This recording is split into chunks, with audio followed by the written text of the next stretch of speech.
서울 금천구에 사는 20대 남성 A씨는 지난달 26일 아침 자신의 휴대전화 카카오톡이 로그아웃된 걸 확인했습니다. 다른 기기에서 로그인되었다고 새벽 5시에 라는 곳에서 회원가입이 완료되었다고 카톡 메시지가 왔더라고요. 해킹 의심이 들어 통신사 앱을 확인했더니 이미 55만 원이 결제돼 버렸습니다. 5만원짜리 6개, 3만원짜리 6개인가? 7개인가? 황당했죠. 평소 쓰지 않아 막아놨던 소액 결제 한도도 변경돼 있었습니다. 원래 한도가 0원이었는데 한도를 올리고 결제를 했다고 하더라고요. 같은 날 금천구에 사는 40대 여성 B씨도 자신도 모르게 모바일 상품권 사이트에 가입된 사실을 확인했습니다. KT 인증번호를 넣으세요라고 해서 이게 뭐지 싶어가지고 딱 봤는데 제가 회원가입이 완료됐다. 딱 2분 후에 딱 왔어요. 눌렀는데 제가 평소 쓰는 폰트가 아닌 거예요, 카톡이. 카카오톡 보안 단계를 높이고 모바일 상품권 사이트 계정을 삭제했더니 잠시 뒤 스미싱이 의심되는 괴문자가 날아왔습니다. 문자로 이상한 넘버 .kt 이래가지고 무슨 링크가 달려있는 딱 봐도 스미싱 같은 게 날라오더라고요. 솔직히 너무 조금 겁나요. 왜냐하면 어디까지 털렸을까. 신속한 대응으로 금전적인 피해는 막았지만 개인정보가 털리는 과정을 지켜볼 수밖에 없었습니다. 이처럼 지난달 26일부터 비슷한 피해를 본 서울 금천구 주민은 14명, 모두 가산동에 거주하는 KT통신사 이용자들로 피해액은 800만 원에 달합니다. 어제 처음 피해가 확인됐던 경기 광명시에선 지난달 27일부터 발생한 피해자가 26명에서 43명으로 증가했고 피해액도 1,700만 원에서 최소 2천만 원 이상으로 늘었습니다. 광명시보다 하루 전날 불과 3km 떨어진 서울 금천구에서 같은 피해가 시작된 걸로 확인돼 인근 지역 피해도 우려되는 상황입니다. 결제 문자조차 오지 않거나 뒤늦게 피해 사실을 인지하는 경우도 많아 피해 규모는 더 늘어날 걸로 보입니다. SBS 김봄입니다. 일반적인 스미싱 수법은 피해자가 문자 메시지 속 URL을 클릭하면 악성 앱이 설치되고 결제 과정에서 단말기에 수신되는 본인 인증번호 문자를 악성 앱이 가로채는 방식입니다.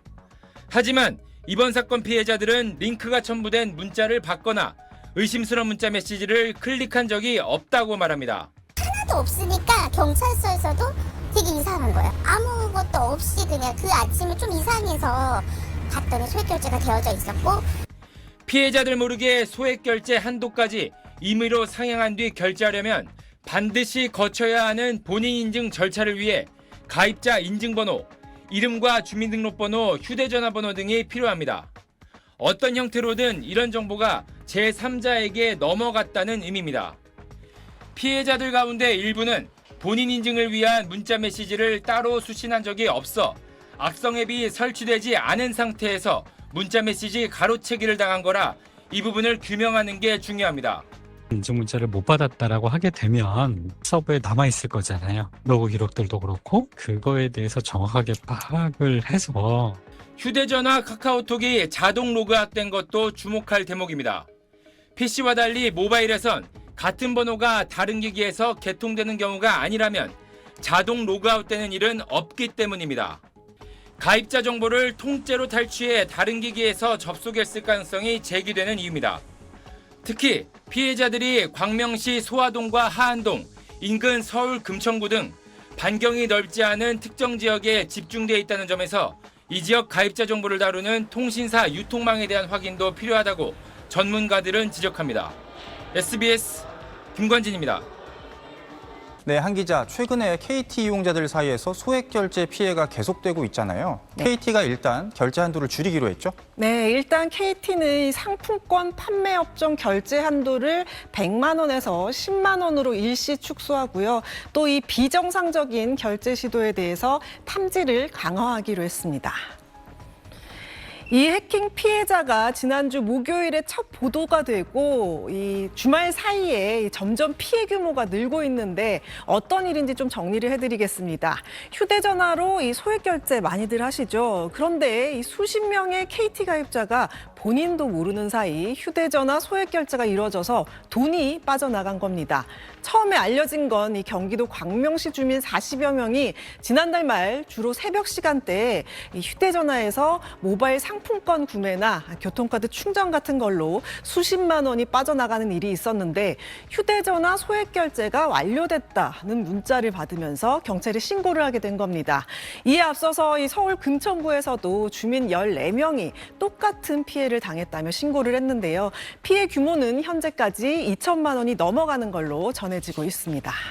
네, KT 쓰는 사람만 피해를 입는 것도 좀 이상한데 어떤 경로로 돈이 빠져나가는지도 지금 확인이 안 되고 있죠? 네, 좀 통상적인 스미싱과는 좀 다른 양상을 보이고 있는데요. 휴대폰에 출처 불분명한 악성 앱이 설치되거나 의심스러운 링크를 클릭한 적이 없다고 피해자들은 얘기를 하고 있습니다. 피해자 얘기 직접 한번 들어보시겠습니다.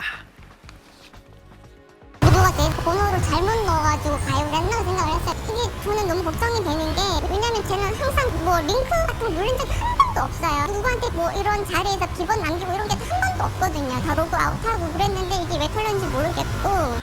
네, 이 피해자 말대로 한 번도 휴대폰이 해킹될 일이 없었는데도 해킹 정황이 여기저기서 나왔다는 겁니다. 피해자들은 카카오톡이 어느 순간 로그아웃돼 있는 경우가 많았다고 하고요. 또 평소에 쓰지 않아서 막아놨던 소액 결제 한도도 변경돼 결제가 이뤄진 경우도 있었습니다.